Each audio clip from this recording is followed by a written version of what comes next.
Hello കൂട്ടുകാരെ, welcome back to my channel.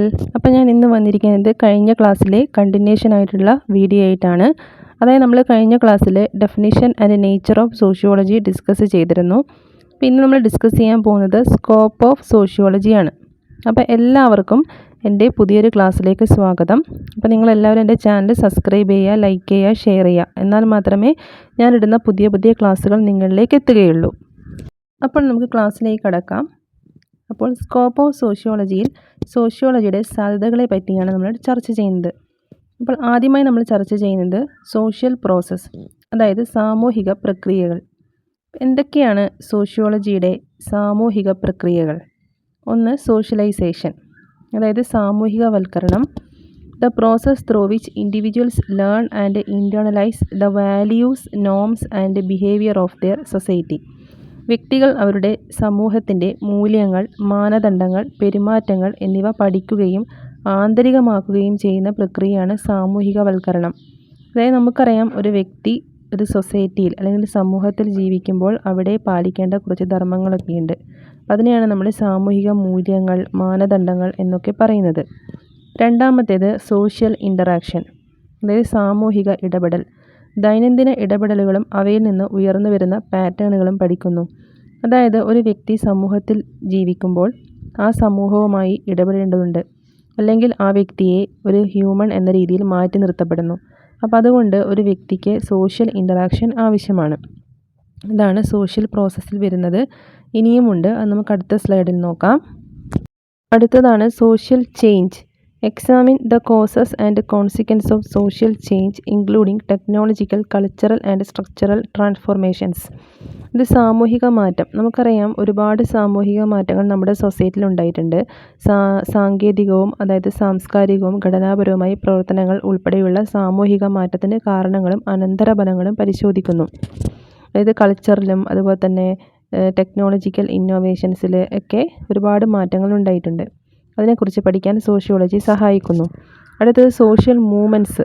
എന്തൊക്കെ സാമൂഹിക പ്രസ്ഥാനങ്ങളാണ് ഉണ്ടായിരിക്കുന്നത്? ഇത് സാമൂഹിക മാറ്റത്തെ പ്രോത്സാഹിപ്പിക്കുന്നതിനോ പ്രതിരോധിക്കുന്നതിനോ ലക്ഷ്യമിട്ടുള്ള കൂട്ടായ പ്രവർത്തനങ്ങൾ.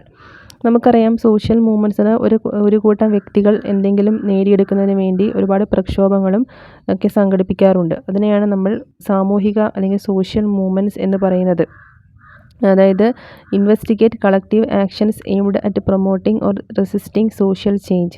അപ്പോൾ എന്തെങ്കിലും ഒരു ജാതിയിൽ ഉണ്ടായിരുന്ന ഇന്നിക്വാളിറ്റീസ് ഉണ്ടായിരുന്നു, ജെൻഡർ ഇന്നിക്വാളിറ്റീസ്, അതൊക്കെയുള്ള സമയങ്ങളിൽ ഒരുപാട് സോഷ്യൽ മൂവ്മെൻറ്റ്സ്, അയ്യങ്കാളിയൊക്കെ പോലുള്ള നേതാക്കന്മാർ ഒരുപാട് സോഷ്യൽ മൂവ്മെൻറ്റ്സ് സംഘടിപ്പിക്കുകയും ജനങ്ങളിൽ ഒരുപാട് മാറ്റങ്ങൾ ഉണ്ടാക്കുകയും ചെയ്തു. ആ ഒരു ജാതി ഇന്നിക്വാളിറ്റീസ് എന്നൊക്കെ ഒരുപാട് മാറ്റങ്ങൾ ഉണ്ടായിട്ടുണ്ട്.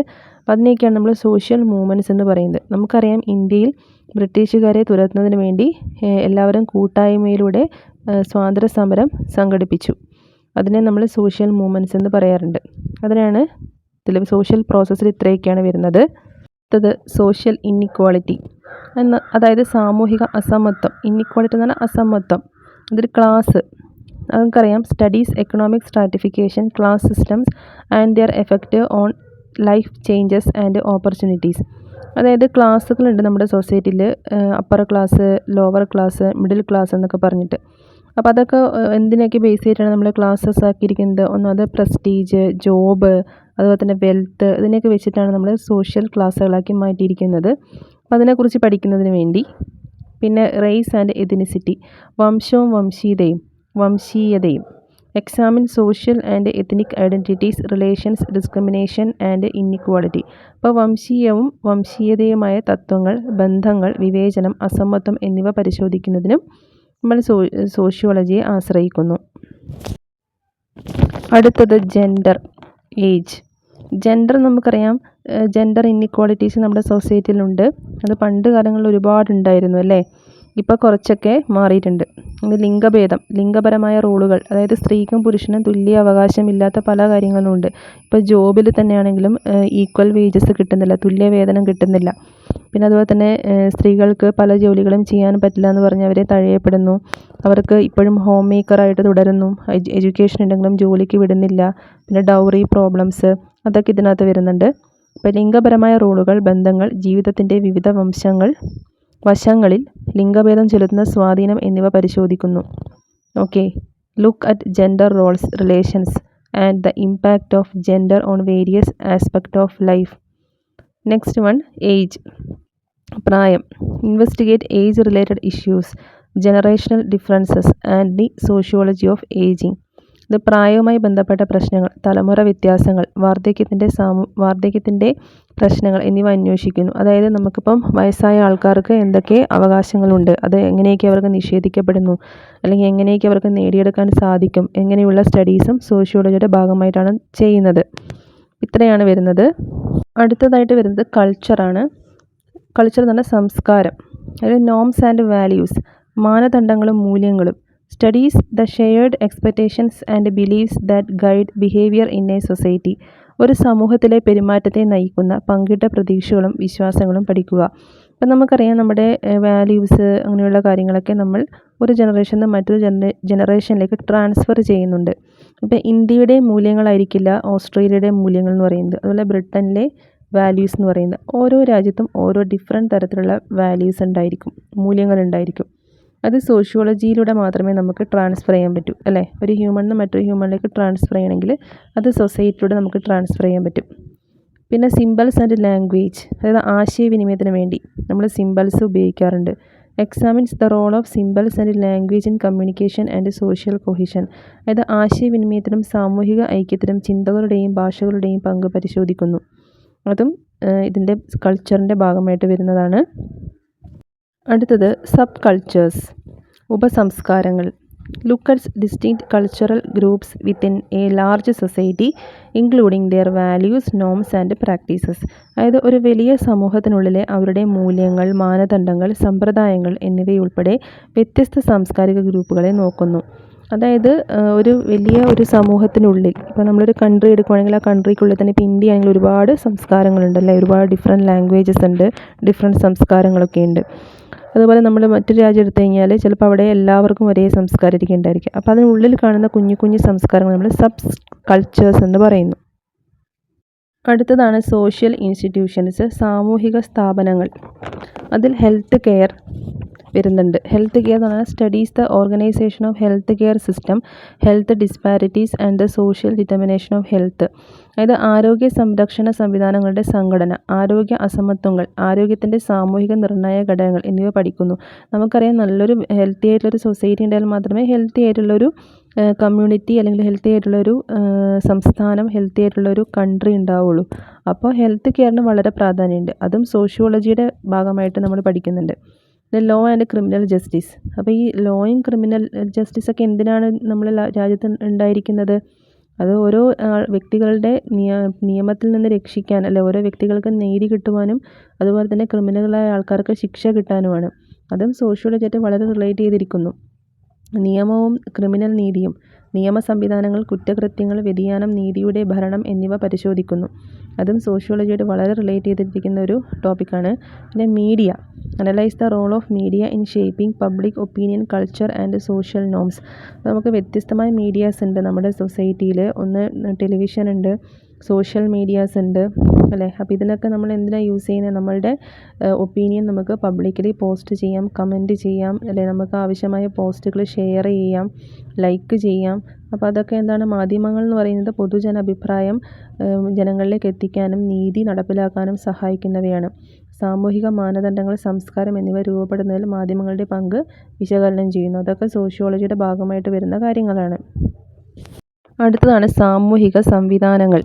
അതായത് നമ്മുടെ ഫാമിലി, കുടുംബം, എഡ്യൂക്കേഷൻ, റിലീജിയൻ, മതം, അതൊക്കെ സാമൂഹിക സംവിധാനങ്ങൾ വരുന്നു. ഫാമിലി എന്നറിയാം, നമ്മളൊരു ഫാമിലിയിൽ നിന്നാണ് നമ്മുടെ എല്ലാ കാര്യങ്ങളും പഠിക്കുന്നത്. ഒരു സൊസൈറ്റിയിലേക്ക് നമ്മൾ പോകുന്നത് തന്നെ ഒരു ഫാമിലിയിൽ നിന്നാണ്. ഇപ്പോൾ കുടുംബത്തിൻ്റെ ചലനാത്മക, അല്ലേ?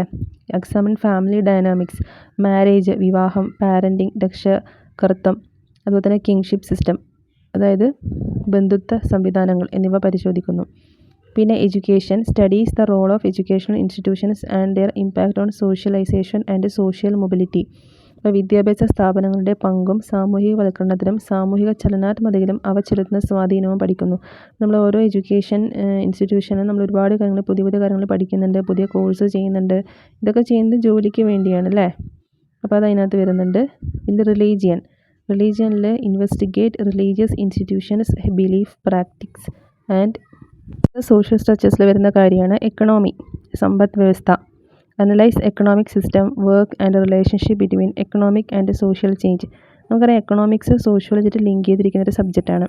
അതായത് സാമ്പത്തിക സംവിധാനങ്ങൾ, ജോലി, സാമ്പത്തികവും സാമൂഹികവുമായ മാറ്റം തമ്മിലുള്ള ബന്ധം എന്നിവ വിശകലനം ചെയ്യുന്നു. Politics looks at political institutions, power dynamic, governance and civic engagement. ഇപ്പോൾ രാഷ്ട്രീയ സ്ഥാപനങ്ങൾ, അധികാര ചലനാത്മകത, ഭരണം, അതൊക്കെ ഇതിൽ വരുന്നുണ്ട്. സിവിക് എൻഗേജ്മെൻറ്റ് എന്നിവയൊക്കെ നമ്മുടെ സോഷ്യൽ സ്ട്രക്ചേഴ്സിൽ വരുന്ന കാര്യങ്ങളാണ്. ഇതൊക്കെ സോഷ്യോളജിയായിട്ട് ബന്ധപ്പെട്ട കാര്യങ്ങളാണ്. ഇപ്പോൾ സോഷ്യോളജി എന്ന് പറയുന്നത് ചെറിയൊരു സബ്ജക്റ്റ് അല്ല, വളരെ എല്ലാ കാര്യങ്ങളുമായിട്ട് ലിങ്ക് ചെയ്തിരിക്കുന്ന, ജനങ്ങളുമായിട്ട് വളരെയധികം അല്ലെങ്കിൽ മനുഷ്യരായിട്ട് വളരെയധികം ലിങ്ക് ചെയ്തിരിക്കുന്ന കാര്യമാണ് സോഷ്യോളജി എന്ന് പറയുന്നത്, അതിൻ്റെ പഠനം എന്ന് പറയുന്നത്. അടുത്തത് അർബൻ ആൻഡ് റൂറൽ സോഷ്യോളജി. ഇതിൽ അർബനൈസേഷൻ, നമുക്കറിയാം നഗരവൽക്കരണം, നഗരങ്ങളുടെ വികസനം. Studies the development of cities, urban life, നഗരജീവിതം ആൻഡ് റിലേറ്റഡ് സോഷ്യൽ ഇഷ്യൂസ്, അനുബന്ധ സാമൂഹിക പ്രശ്നങ്ങൾ എന്നിവ പഠിക്കുന്നു. നമ്മൾ ഓൾറെഡി ഡിസ്കസ് ചെയ്യുന്ന അർബനൈസേഷൻ എന്താണെന്നുള്ളത്. അതായത് ഗ്രാമങ്ങൾ നഗരങ്ങളായി മാറുന്ന കാഴ്ചയാണ് നഗരവൽക്കരണം. Rural sociology looks at rural communities, agricultural practices and unique challenges faced by rural populations. അപ്പോൾ റൂറൽ സോഷ്യോളജി എന്ന് പറഞ്ഞു കഴിഞ്ഞാൽ ഗ്രാമീണ സമൂഹങ്ങൾ, കാർഷിക രീതികൾ, ഗ്രാമീണ ജനത അഭിമുഖീകരിക്കുന്ന സവിശേഷമായ വെല്ലുവിളികൾ എന്നിവയിലേക്ക് നോക്കുന്നു. റൂറൽ എന്ന് പറഞ്ഞാൽ ഡെവലപ്പ് ഇല്ലാത്ത ഏരിയയാണ് റൂറൽ എന്ന് പറയുന്നത്. അർബൻ എന്ന് പറഞ്ഞാൽ നഗരങ്ങളാണ്. ഒരു അർബൻ്റെ നേരെ ഓപ്പോസിറ്റാണ് റൂറൽ എന്ന് പറയുന്നത്. അവിടെ മിക്കവാറും അഗ്രികൾച്ചർ ആയിരിക്കും മിക്ക ആളുകളുടെയും തൊഴിൽ. അത് മിക്കവാറും കർഷകരായിരിക്കും. അപ്പോൾ അവർക്ക് ഒരുപാട് പ്രതിസന്ധികൾ ഉണ്ടാവും. അവർക്ക് കൃത്യമായ ജോലിക്കുള്ള കൂലി കിട്ടുന്നില്ല, അല്ലെങ്കിൽ ലാഭം കിട്ടുന്നില്ല, കർഷകരുടെ ആത്മഹത്യ, അങ്ങനെയുള്ള വെല്ലുവിളികൾ, ഇതിനെക്കുറിച്ചൊക്കെ പഠിക്കാൻ സോഷ്യോളജി സഹായിക്കുന്നു. അവസാനമായി വരുന്നതാണ് ഗ്ലോബലൈസേഷൻ, ആഗോളവൽക്കരണം. അതായത് examine the inter connectedness of societies, the flow of goods, ideas and people across borders and the impact of global process on local cultures and economics. അത് സമൂഹങ്ങളുടെ പരസ്പര ബന്ധം, ചരക്കുകളുടെയും ആശയങ്ങളുടെയും അതിർത്തിക്കപ്പുറമുള്ള ആളുകളുടെയും ഒഴുക്ക്, പ്രാദേശിക സംസ്കാരങ്ങളിലും സമ്പദ് വ്യവസ്ഥയിലും ആഗോള പ്രക്രിയയിലൂടെയും ഉള്ള സ്വാധീനം എന്നിവ പരിശോധിക്കുന്നു. അപ്പോൾ ഗ്ലോബലൈസേഷൻ എന്ന് പറഞ്ഞാൽ പേരിൻ്റെ ആഗോളവൽക്കരണം. എല്ലാ ജനങ്ങളും ഒരു സ്ഥലത്ത് തന്നെ ഒതുങ്ങിക്കൂടാതെ പല സ്ഥലങ്ങളിലേക്കും യാത്രകൾ ചെയ്യുന്നു. എന്തിനാണ് ഒരു യാത്ര ചെയ്യുന്നത്? അവരുടെ വ്യാവസായിക വളർച്ചയ്ക്ക് വേണ്ടി, സാധനങ്ങൾ വിറ്റഴിക്കുന്നതിന് വേണ്ടി. അതാണ് ചരക്കുകളുടെയും ആശയങ്ങളുടെയും അതിർത്തിക്കപ്പുറമുള്ള ആളുകളുടെ ഒഴുക്ക്. അതാണ് ഗ്ലോബലൈസേഷൻ. അപ്പോൾ ഗ്ലോബലൈസേഷൻ്റെ ഭാഗമായിട്ടാണ് അർബനൈസേഷൻ, ഇൻഡസ്ട്രിയലൈസേഷൻ, പ്രൈവറ്റൈസേഷൻ, ലിബറലൈസേഷൻ എന്നിവയൊക്കെ ഉണ്ടായിട്ടുള്ളത്. അതൊക്കെ ഒരുപാട് ഗുണവും ചെയ്തിട്ടുണ്ട്, അതോടൊപ്പം തന്നെ ഒരുപാട് ദോഷവും ചെയ്തിട്ടുണ്ട്. അപ്പോൾ അതാണ് ഗ്ലോബലൈസേഷൻ വരുന്നത്. അപ്പോൾ ഗ്ലോബലൈസേഷൻ എന്ന് പറയുന്നത് സോഷ്യോളജിയുടെ ഒരു സ്റ്റഡിയാണ്. അപ്പോൾ ഇത്രയാണ് സ്കോപ്പ് ഓഫ് സോഷ്യോളജിയിൽ വരുന്ന കണ്ടൻറ്റുകൾ. അപ്പോൾ ഈ കണ്ടൻറ്റുകളൊക്കെ പ്രധാനപ്പെട്ടവയാണ്. നിങ്ങളെല്ലാം നോട്ട് ചെയ്യുക, നോട്ട്സൊക്കെ എഴുതിയെടുക്കുക. എക്സാമിന് നന്നായിട്ട് തന്നെ എഴുതണം. അപ്പം എല്ലാവരും എൻ്റെ ചാനൽ സപ്പോർട്ട് ചെയ്യുക, സബ്സ്ക്രൈബ് ചെയ്യുക, ലൈക്ക് ചെയ്യുക, ഷെയർ ചെയ്യുക. അപ്പോൾ വീണ്ടും ഞാൻ മറ്റൊരു ടോപ്പിക്കായിട്ട് വരുന്നതായിരിക്കും. അതുവരെ എല്ലാവർക്കും ബൈ ബൈ.